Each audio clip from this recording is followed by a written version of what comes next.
um desdobramento do modelo de crescimento Herder-Domer. Tá? Aquilo ali é a taxa garantida de crescimento. O que é a taxa garantida de crescimento?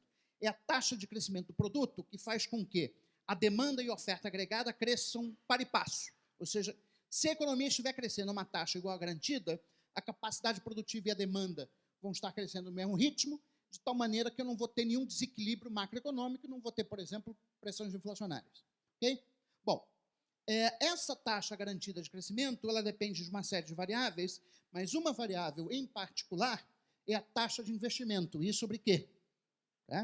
Ou seja, o percentual do PIB que é dedicado à acumulação de capital. Ok? Bom, do que depende essa taxa de investimento? Bom, aí a gente vem aqui na minha função investimento, tem uma série de outras equações, mas isso aqui são detalhes mais formais que, enfim, vocês podem ver no livro.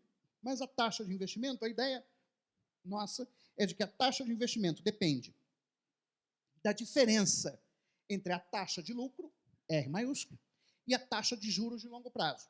Né? Isso aqui é um desdobramento simples da teoria keynesiana do investimento, com base na eficiência marginal do capital. Ou seja, a ideia de que os empresários eles vão executar todos os projetos de investimento cuja taxa de retorno superar por alguma margem, né, o custo de oportunidade do capital. O que a macroeconomia estruturalista de desenvolvimento está fazendo de novo com respeito à teoria do Keynes, do investimento? Ela está dizendo o seguinte, que a taxa de retorno dos projetos de investimento, R, depende ela própria da taxa de câmbio. Tá? Por diversas razões, mas por uma em particular. Quando a taxa de câmbio se desvaloriza, eu aumento a margem de lucro das empresas domésticas. Ao aumentar a margem de lucro das empresas domésticas, tudo mais mantido constante, eu aumento a taxa esperada de retorno dos projetos de investimento e, com isso, eu estimulo o investimento. Então, a ideia aqui é que, quando o câmbio se desvaloriza, eu tenho um número maior de projetos de investimento que são economicamente viáveis. E, com isso, eu tenho um aumento da taxa de investimento. Ok? Bom, isso nos dá essa curvinha bem bonitinha, que relaciona a taxa de câmbio, θ, taxa de câmbio real, né, com a taxa de crescimento do produto. Né? Dados os parâmetros são o grau normal de utilização da capacidade produtiva, a relação capital-produto, a taxa de depreciação do capital. Dados esses parâmetros, existe uma relação direta entre a taxa de câmbio e a taxa de crescimento. Ou seja, quanto mais desvalorizada for a taxa de câmbio, maior vai ser a taxa de crescimento, porque maior vai ser o investimento. Bom, quando eu junto a restrição de balanço de pagamentos do Tyrrell com essa restrição de capacidade, né, eu chego a um pontozinho de equilíbrio que me dá um θ estrela, que seria a taxa de câmbio que compatibiliza, o nível da taxa real de câmbio que compatibiliza a restrição de balanço de pagamentos com a restrição de capacidade. Na falta de um melhor nome, vamos chamá-la momentaneamente de taxa de câmbio de equilíbrio. Todo mundo ouve falar do taxa de câmbio de equilíbrio para cá, taxa de câmbio de equilíbrio para lá, enfim. Taxa de câmbio de equilíbrio está sendo determinada dessa forma. Nós já observamos neste gráfico, né, que a taxa de câmbio tem um papel central no processo de desenvolvimento econômico, porque é o preço macroeconômico que permite a compatibilização da restrição de capacidade com a restrição de balanço de pagamentos. Ou seja, se a taxa de câmbio estiver no seu nível de equilíbrio, né, a economia estará crescendo, respeitando tanto a sua restrição de capacidade quanto a sua restrição de balanço de pagamentos. Ok. Bom, mas esse modelo que eu apresentei aqui, a versão 1.0 do modelo da macroeconomia do desenvolvimento, ele supõe que as elasticidades são exógenas. Né? Eu falei para vocês, a elasticidade de renda das exportações e das importações depende da estrutura produtiva, isso está exógeno, beleza. Tá. Só que no longo prazo, não é razoável você supor que as elasticidades são exógenas. Elas são endógenas, porque a estrutura produtiva pode mudar dependendo de se o câmbio está sobrevalorizado ou subvalorizado. Né? E aí que nós vamos introduzir um outro conceito, a gente está refinando, né? Nós estamos refinando o conceito de taxa de câmbio de equilíbrio, E eu agora vou introduzir um outro conceito, que é a taxa de câmbio de equilíbrio industrial. Estou chamando aqui de θ-IND. O que é a taxa de câmbio de equilíbrio industrial? É o nível da taxa real de câmbio que permite que as empresas domésticas que operam com tecnologia no estado da arte mundial sejam competitivas nos mercados internacionais. Isso significa que quando a taxa real de câmbio é igual à taxa de câmbio de equilíbrio industrial, as empresas domésticas conseguem competir tanto nos mercados externos como no mercado doméstico com as suas congêneres no exterior. Nesse sentido, o que acontece quando a taxa de câmbio está abaixo do equilíbrio industrial? Nesse caso, quando a taxa de câmbio está abaixo do equilíbrio industrial, a taxa de câmbio, então, nós dizemos que ela está sobrevalorizada, mas ao estar sobrevalorizada com respeito ao equilíbrio industrial, o que vai acontecer é que as empresas domésticas não vão conseguir competir com as suas congêneres no exterior, elas vão começar a perder market share, ao perder market share vão reduzir investimento, ao reduzir investimento, isso vai começar a mudar a estrutura produtiva da economia, e o que vai acontecer é que, ao longo do tempo, essas elasticidades aqui, elas vão diminuir. Quer dizer, a elasticidade de renda das exportações vai diminuir e a elasticidade de renda das importações vai aumentar. Por quê? Porque com a sobrevalorização cambial vai resultar um processo de desindustrialização e essa desindustrialização muda a estrutura produtiva da economia, afetando de forma perversa as elasticidades e, com isso, reduzindo as elasticidades e o próprio potencial de crescimento da economia no longo prazo. Né? E aí nós chegamos à versão 2.0 do modelo. Né? Fiz até coloridinho aqui para ficar mais simples. Então, olha só, aqui em vermelho nós temos a nossa restrição de capacidade. Tá? Aqui, nesse verde mais clarinho, é a taxa de câmbio de equilíbrio industrial. Eu agora estou colocando uma segunda taxa de câmbio de equilíbrio, que é a taxa de câmbio de equilíbrio em conta corrente. O que é a taxa de câmbio de equilíbrio em conta corrente? É aquela taxa de câmbio que permite que o país tenha equilíbrio na sua conta de transações correntes do balanço de pagamentos. Aí vocês podem perguntar, ô Oreiro, mas por que as duas taxas são diferentes? Por que a taxa de câmbio de equilíbrio em conta corrente está supondo que é menor do que a taxa de câmbio de equilíbrio industrial?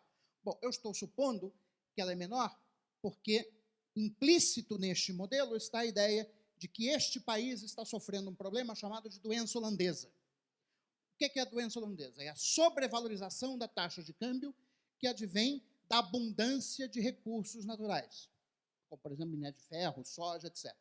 A abundância de recursos naturais permite que a taxa de câmbio que gera equilíbrio na conta de transações correntes do balanço de pagamentos seja menor do que a taxa de câmbio que dá competitividade externa para as empresas que operam com a tecnologia no estado da arte mundial. Né? Então, nós temos aqui a taxa de câmbio de equilíbrio industrial, a taxa de câmbio de equilíbrio em conta corrente. Né? Essa linha aqui em azul é uma espécie de fronteira entre as regiões de catching up e falling behind. O Z estrela é a taxa de crescimento da economia do resto do mundo, o N estrela é a taxa de crescimento da população do resto do mundo e o N é a taxa de crescimento da economia, da população da economia doméstica. Então, essa reta aqui em azul nos diz qual deve ser a taxa de crescimento da economia doméstica para que a renda per capita da economia doméstica cresça ao mesmo ritmo da renda per capita da economia mundial. Se eu estiver acima dessa linha, eu vou estar fazendo catching up. Por quê? A minha renda per capita vai estar crescendo acima do resto do mundo.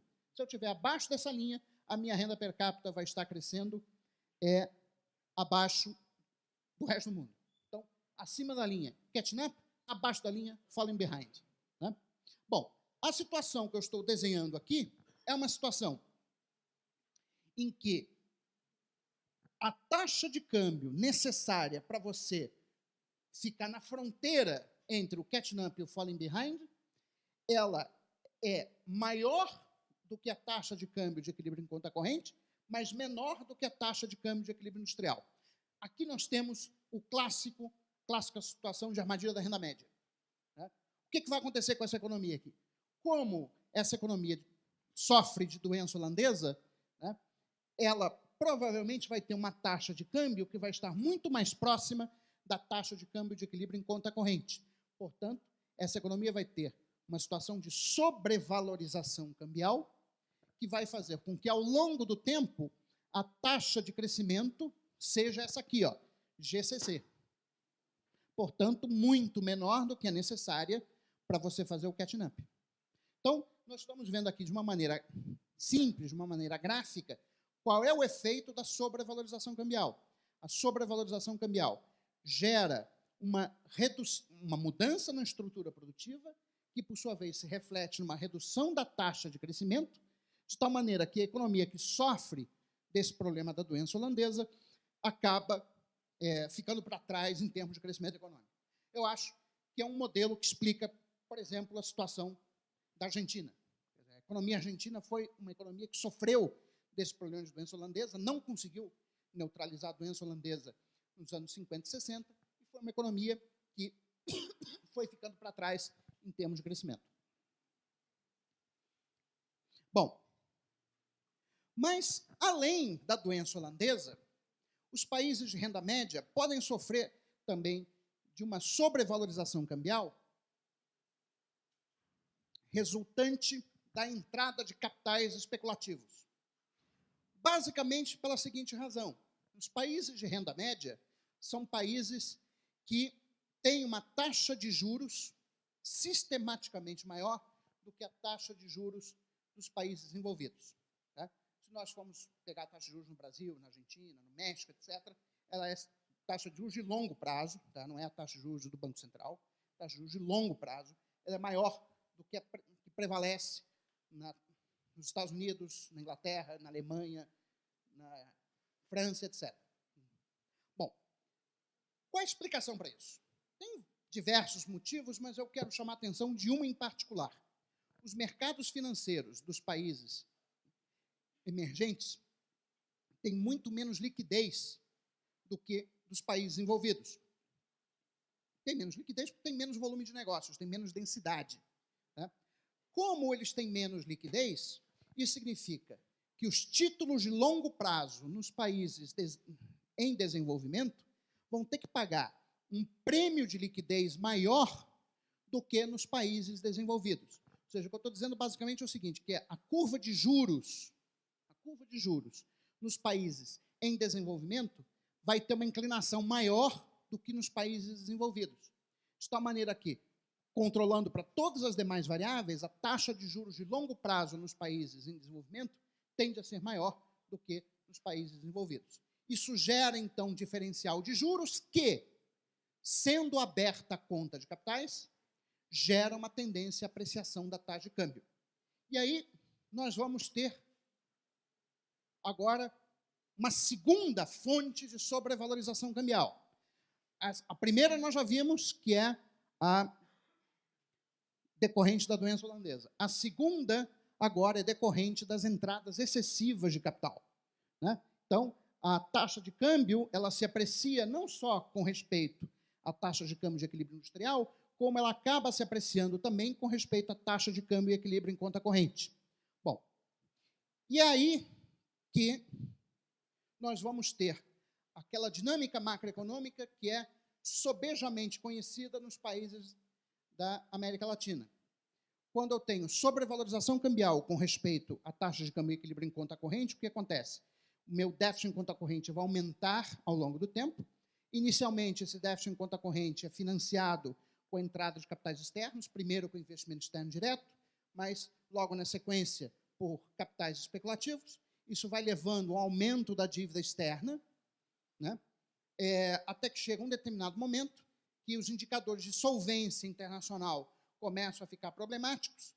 Quando isso acontece, os investidores estrangeiros se preocupam com a possibilidade de uma crise cambial e isso significa que, em algum momento, vou ter um sudden stop. O que é um sudden stop? É uma parada súbita da entrada de capitais externos. Quando isso acontece, ocorre uma crise de balanço de pagamentos. No momento da crise de balanço de pagamentos, o que você vai ter é um overshooting da taxa de câmbio. A taxa de câmbio vai se desvalorizar enormemente, tá? E essa desvalorização da taxa de câmbio, então, vai permitir que, por algum tempo, o país consiga arrumar suas contas externas e voltar a crescer. Mas, se ele não elimina nem a doença holandesa, nem a abertura da sua conta de capitais, o problema da sobrevalorização cambial volta a ocorrer de novo, e aí nós temos o ciclo ocorrendo novamente. Então, é aquilo que o Bresser chamou de tendência cíclica sobre a valorização da taxa de câmbio. Por que cíclica?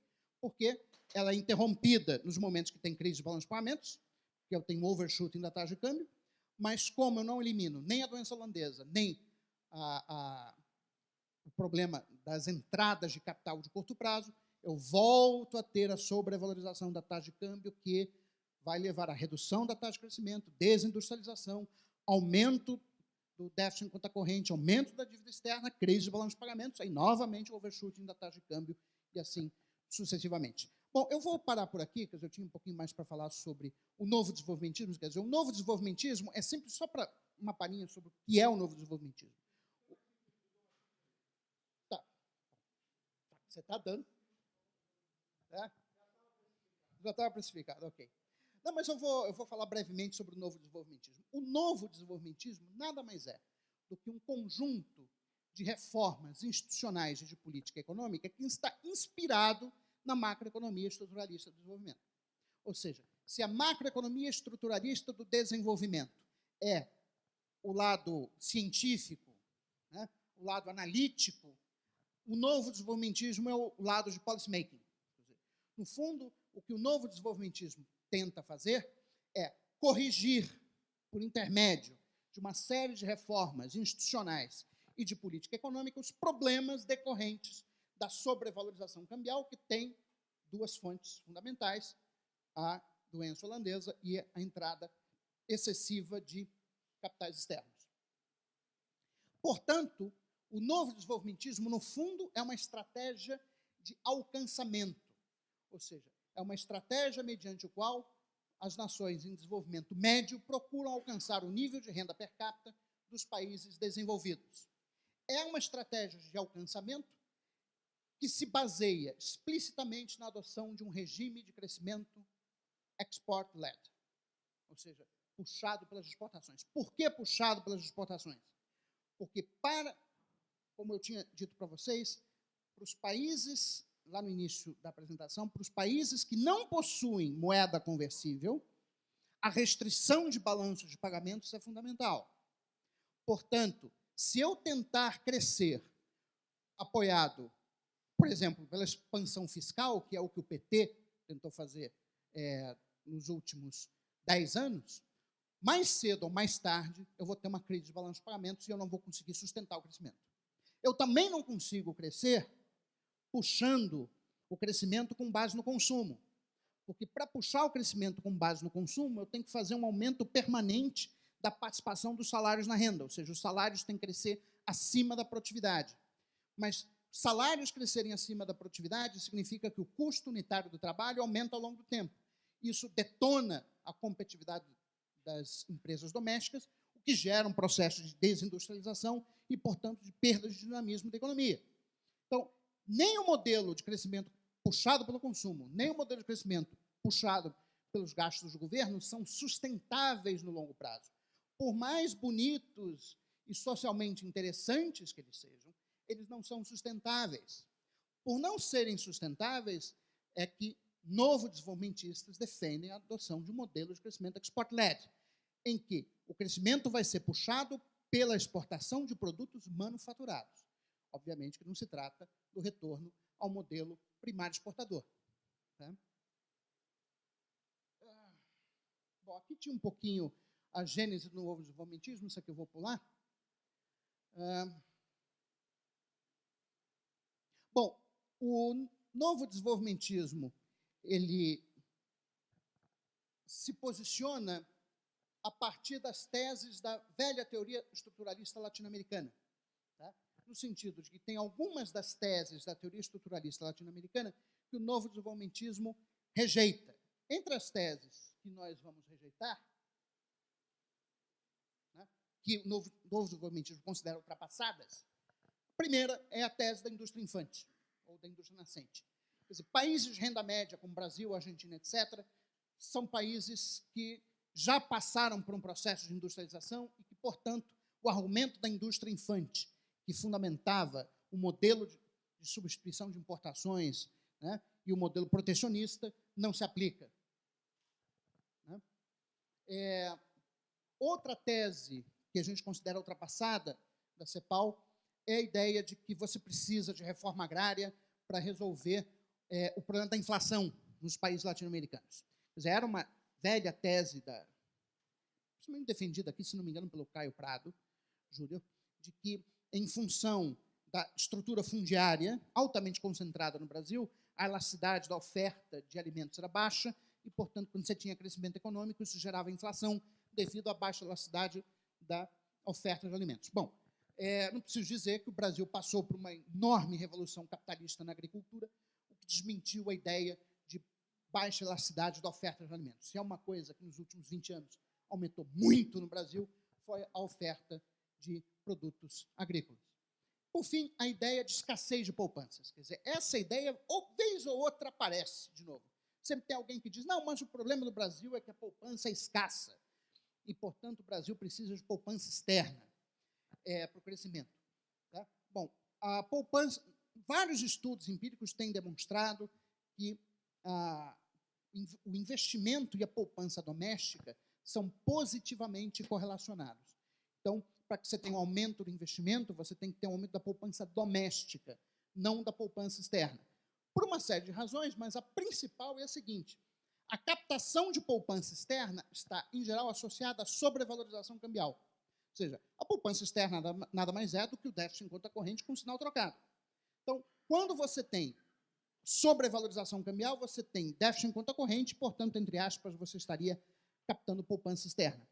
O problema com a sobrevalorização cambial é que ela desestimula o investimento. Então, razão pela qual nós observamos no Brasil que toda vez que você tem aumentos de poupança externa, o que acontece? Tchan, tchan, o investimento diminui. Okay?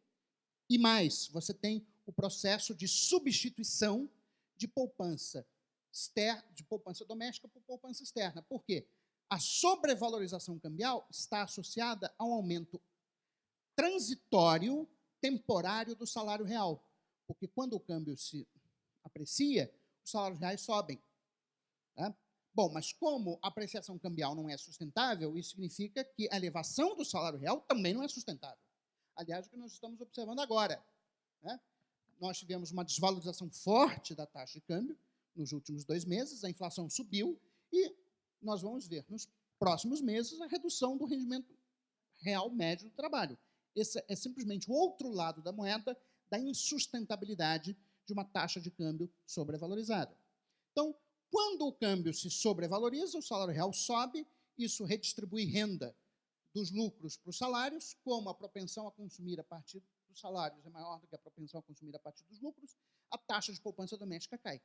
Então, a sobrevalorização cambial está associada a uma redução da taxa de poupança doméstica. E foi exatamente o que aconteceu no Brasil nos últimos anos. A poupança doméstica foi caindo, caindo, caindo, a poupança externa foi aumentando, aumentando, aumentando, e o investimento permaneceu estável e nos últimos 2 anos caiu. O que vai acontecer com a eliminação, quando a gente eliminar a sobrevalorização cambial? O que vai acontecer é que nós vamos substituir poupança externa por poupança doméstica. Ok? Bom, só para fechar aqui, o novo desenvolvimentismo, então, ele adiciona algumas teses ao pensamento da CEPAL. Quer dizer, uma tese importante é a relação fundamental do câmbio para o desenvolvimento econômico, como nós já vimos no modelo da macroeconomia estruturalista do desenvolvimento, e a ideia de que os países de renda média têm uma tendência cíclica sobre a valorização da taxa de câmbio em função de 2 razões de natureza estrutural: a doença holandesa e a atração de capitais externos. Bom, a doença holandesa eu já expliquei. E, bom, crescimento com poupança externa também. Sim, só para fechar esse ponto aqui, uma coisa que diferencia de maneira fundamental o novo desenvolvimentismo daquilo que o Mercadante, na sua tese de doutorado, chamou de social desenvolvimentismo, né, é a questão da responsabilidade fiscal. novo-desenvolvimentistas como eu, Nelson, Brescia, Luiz ainda tem minhas dúvidas, mas às vezes ele joga de um lado, joga do outro, a gente nunca sabe muito bem. Mas a ideia aqui é de que o déficit público é ruim para o desenvolvimento econômico, por uma razão fundamental: ele enfraquece o Estado. E para quem tem alguma dúvida de que enfraquece o Estado, eu dou 2 exemplos. O primeiro é a situação da Grécia. O governo recém-eleito da Grécia tentou negociar um reescalonamento da sua dívida externa com a Alemanha, etc., etc. Só que a Grécia tem 2 fragilidades. A primeira é que, ao contrário da Rússia, ela não dispõe de bombas atômicas. E a segunda é que ela precisa do dinheiro da Alemanha para sobreviver, até porque não emite moeda própria. O que a Grécia conseguiu? Nada. Nada. Provavelmente vão ter que sair do euro. Contra a vontade, porque o governo eleito disse em campanha que não queria sair do euro. Segunda exemplo, o que aconteceu com Dona Dilma Rousseff? Ela falou na campanha que não ia fazer ajuste fiscal, que não sei o quê, que isso ia tirar alimento da mesa dos trabalhadores, etc., etc.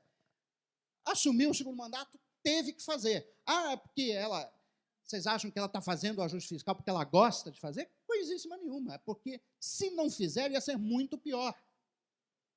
Então, a ideia de que você pode estimular a economia com expansão fiscal é verdade, mas isso tem limites. E que, uma vez ultrapassados, enfraquecem a tal ponto a capacidade do Estado que acabam sendo contraproducentes. 1 minuto só para as minhas... Bom, só aqui fazendo uma pequena comparação entre o velho e o novo desenvolvimentismo.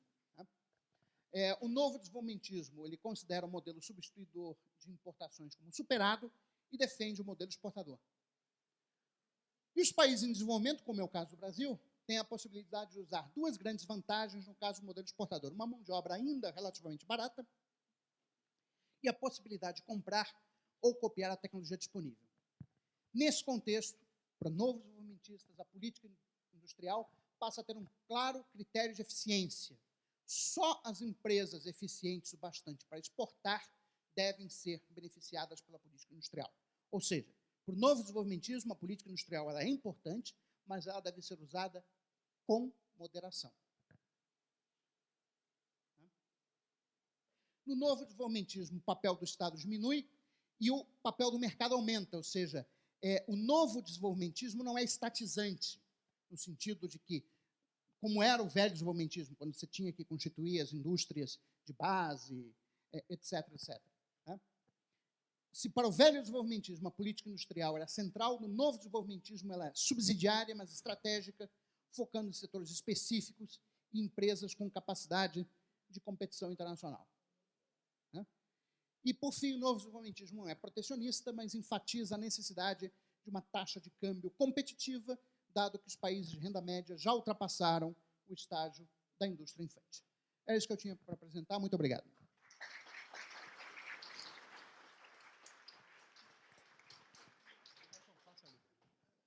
Bem, obrigado, professor Oreiro, pela sua brilhante apresentação, como de hábito. A gente vai fazer abrir para debate. Eu vou fazer brevíssimos comentários, a título de início da discussão, fazer 3 comentários específicos, que é o seguinte: em primeiro lugar, a questão da sobrevalorização da taxa de câmbio. Eu tenho, assim, concordo que existe essa tendência, mas as razões dessa tendência seriam sutilmente diferentes das apontadas pelo Bresser e aqui pelos colegas. Pelo seguinte, quer dizer, eu acho que a questão em primeiro lugar, a questão da doença holandesa, ela como diz a CEPAL, o velho Prebisch, existe uma tendência de longo prazo de deterioração dos termos de troca. Tivemos a doença holandesa, um caso específico do caso de países exportadores de petróleo, que é um insumo muito importante, de alta demanda, está tendo algumas mudanças atualmente, né?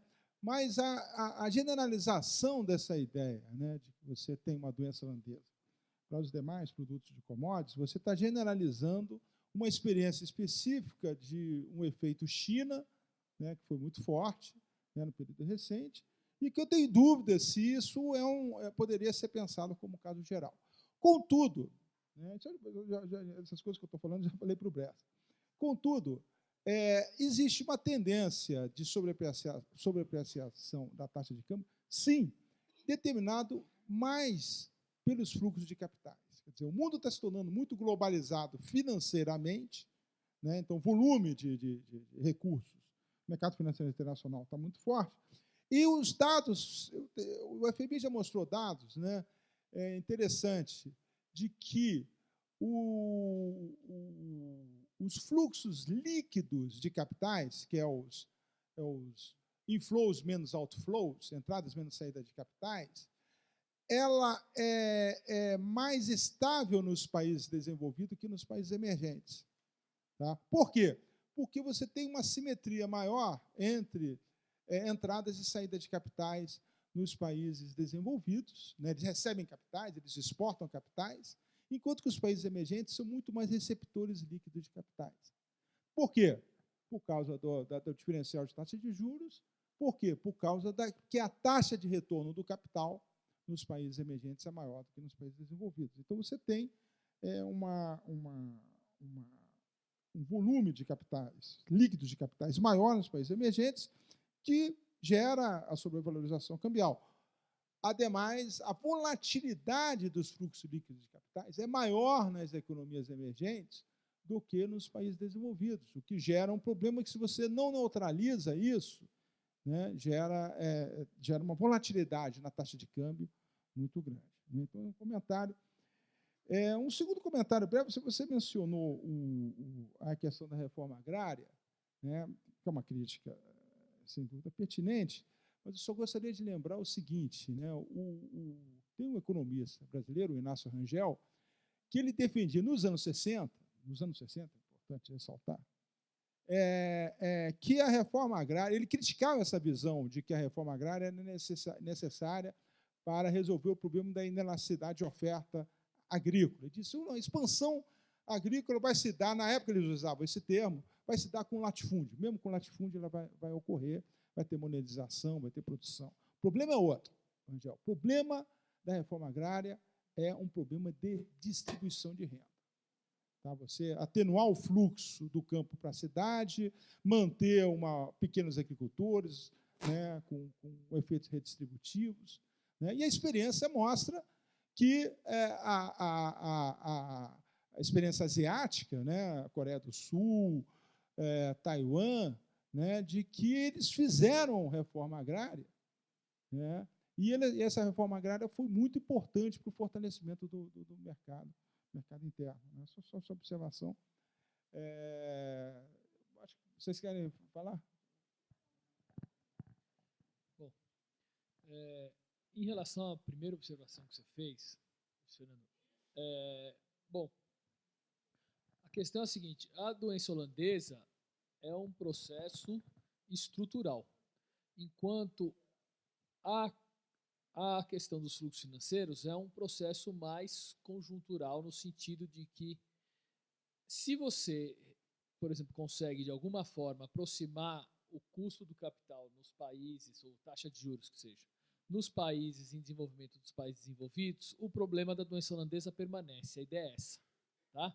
Nesse sentido que ele é um problema estrutural. É lógico que hoje a taxa de câmbio ela é muito mais influenciada pelos fluxos financeiros do que por um problema de doença holandesa. Eu concordo plenamente com você. Tá? Em alguns momentos dos anos 60, a gente teve um fluxo muito forte de recurso oriundo do boom de commodities, esse fluxo já diminuiu.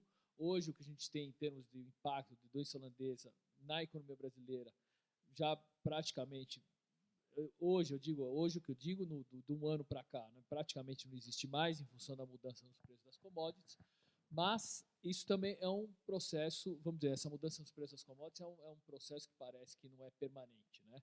É um processo transitório. Então, a ideia é a seguinte: a doença holandesa é um caso geral porque nós temos uma facilidade, temos vantagens comparativas na exportação de produtos primários. Enquanto a gente tiver essa vantagem comparativa, a gente tende sempre a ter um superávit na balança comercial em função que a gente tem muita facilidade para vender esse produto, né, para a gente ter essas vantagens comparativas, e isso, a não ter nenhuma intervenção no mercado de câmbio, jogaria a nossa taxa de câmbio para baixo no sentido de apreciar a nossa moeda, né? A apreciação da nossa moeda. Agora, o fluxo financeiro hoje é muito mais importante que isso. Concordo plenamente com você para determinar a taxa de câmbio. Mas vamos imaginar que, a não ser que você considere uma questão estrutural também, esse diferencial de juros, certo? Se ele for estrutural, concordo com você que ele tem o mesmo peso que a doença holandesa.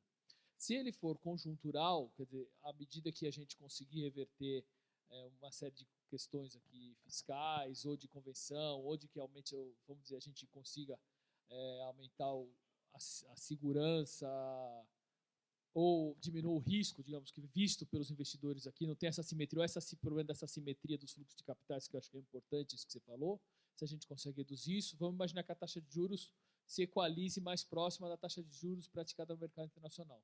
O problema que pode ser gerado pela doença holandesa permanece, essa que é a questão. Então, de alguma forma, você precisa atuar sobre esse problema também, porque se você tivesse uma equalização da taxa de juros, de qualquer forma, a taxa de câmbio tenderia a ser sobrevalorizada. Né? Você não elimina isso, você não vai simplesmente jogar a taxa de juros, você equaliza. Você não vai jogar fora as suas reservas naturais. Você vai continuar explorando elas, é lógico, ninguém está querendo não explorar isso. Não é? Bom, em questão da reforma agrária, eu tendo a concordar com você. O que o José estava falando, querendo dizer, é que não existia, teve um aumento de produtividade na agricultura e que não há mais um estrangulamento forte do ponto de vista da oferta de alimentos. Agora, eu concordo plenamente com você que a reforma agrária nos outros países foi muito importante para, inclusive, resolver problemas de distribuição da renda, tal, etc., e melhorar a distribuição populacional dentro da sociedade. Vamos abrir para uma rodada de perguntas. Eu vou pedir para quem fizer pergunta se identificar o nome e, se possível, a instituição.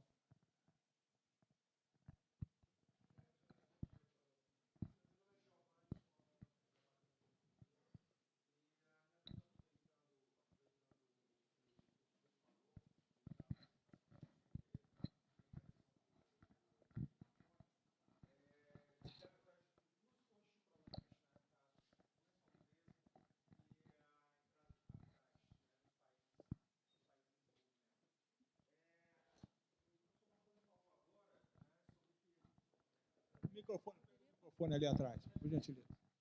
O professor Marconi falou agora que a doença holandesa, quer dizer, teria um aspecto muito mais industrial. Isso poderia ser resolvido do ponto de vista industrial. Estrutural, mas do ponto de vista de uma melhora na estrutura produtiva da economia. Claro, mas... e em relação ao problema dos fluxos de capitais, né? Isso também não seria estrutural, uma vez que, já aproveitando o que o professor Oreiro falou, esses países emergentes, eles apresentam um problema de liquidez, né? Quer dizer, isso poderia ser uma justificativa para os diferenciais de taxas de juros, né? Que permitiria essa entrada de fluxos de capitais. Mas isso também não seria também estrutural, quer dizer, o fato desses países terem uma estrutura financeira, né, de sistema financeiro menos desenvolvido? Ok. Por favor. O microfone aqui. Está vindo aqui, só um momento.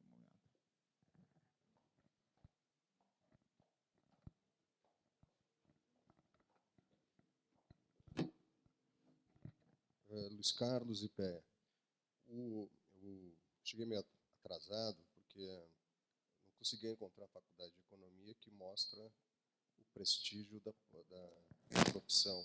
Eu perguntei para 200 alunos aqui, ninguém sabia onde que ficava a faculdade de economia.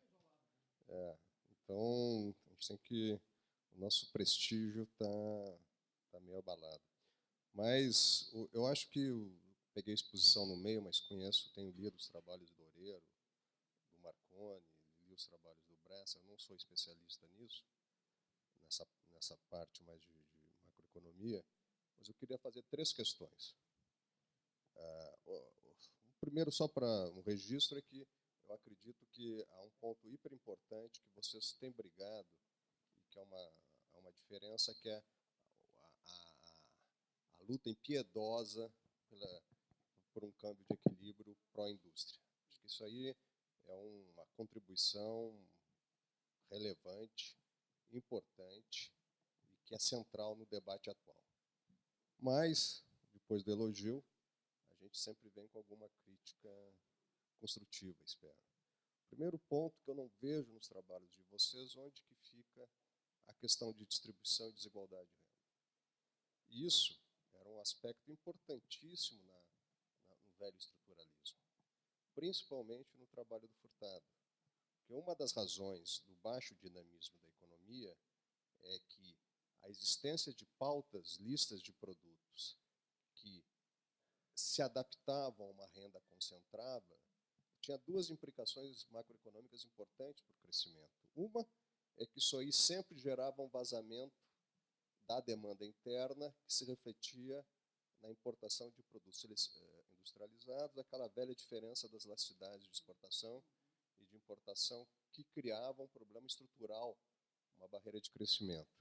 O segundo problema é que essas pautas de consumo concentradas, elas criavam uma barreira a tu internalizar os setores dinâmicos da indústria, porque tu estava sempre com gap tecnológico industrial em função das alterações do centro-periferia, em termos de produção de produto. Esse é um aspecto que eu gostaria que vocês desenvolvessem aqui, me criticassem, onde é que fica essa questão da desigualdade, não do ponto de vista ético, porque tem que fazer distribuição de renda, mas do ponto de vista que isso é uma barreira estrutural que dos velhos cepalinos, dos pioneiros do desenvolvimento, colocavam, principalmente Furtado, para o dinamismo econômico de uma economia dependente. O outro aspecto, acho que esse debate da reforma agrária está superado, mas a gente continua com uma inflação de alimento altíssima. A gente pega aí os índices, tem crescido. Dizer que a revolução capitalista do agrobusiness, do agronegócio, dos complexos agroindustriais, resolveu o problema de inflação, pelo menos empiricamente, nos últimos anos aí, a gente tem visto que a gente tem uma dificuldade de entender por que a inflação, o componente de alimentos, tem subido tão grande. Um terceiro comentário é a questão de jogar pela janela o conceito de indústria infante.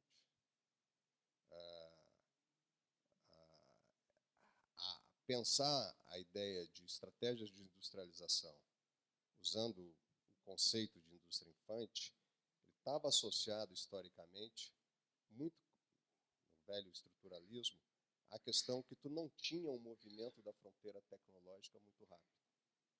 É evidente que quando a gente tem um movimento da fronteira tecnológica muito rápida, tu enfraquece qualquer política industrial baseada no conceito de indústria infante para elaborar essa política. Mas isso não segue necessariamente que, em todos os casos, a gente possa descartar o conceito de indústria infante. Por fim, para não me alongar demais, olha, é aquela questão, fazer um modelo guiado pelas exportações, export-led, a gente tem que combinar com os inimigos. Porque os casos que a gente teve de sucesso, por exemplo, o mais recente da Coreia, evidentemente que houve interesse geoestratégico dos Estados Unidos, do que alguns teóricos chamam, acho que o Fiore, desenvolvimento a convite. Ou seja, em função do Japão, a primeira revoada dos gansos asiáticos, ela foi fundamentada num conjunto de situações de comércio, principalmente pela potência dominante dos Estados Unidos, que permitiu a implementação de um modelo de crescimento puxado pelas exportações, no caso desse país. Eu não vejo isso, os Estados Unidos, ou a União Europeia muito preocupada, numa divisão internacional de trabalho extremamente rígida e reposta pelas condições de globalização, de ter uma situação de desenvolvimento a convite. Obrigado. Gabriel Porcílio, por favor. O microfone, lá na porta. Depois eu passo a resposta, peço para você responder. Sí, Gabriel Porcílio, de CEPAL. No, primeira coisa é cumprimentar os autores do paper. Eu achei extremamente interessante, como sempre, né? José Luis apresentou o trabalho de uma forma muito sistemática e muito clara. Eu tenho uma pergunta que não quer calar, e que é a seguinte: eu concordo com todos os questionamentos que se fazem a velha teoria cepalina, mas tem um ponto que me preocupa, e é o seguinte: em que medida a política industrial deveria ser considerada como uma parte subsidiária da estratégia? Eu não sei se eu tenho aqui uma divergência com vocês de qualidade ou apenas de medida, de grau, digamos. Porque eu concordo com que o tema da taxa de câmbio real é central, e o novo desenvolvimentismo coloca isso no centro da discussão corretamente.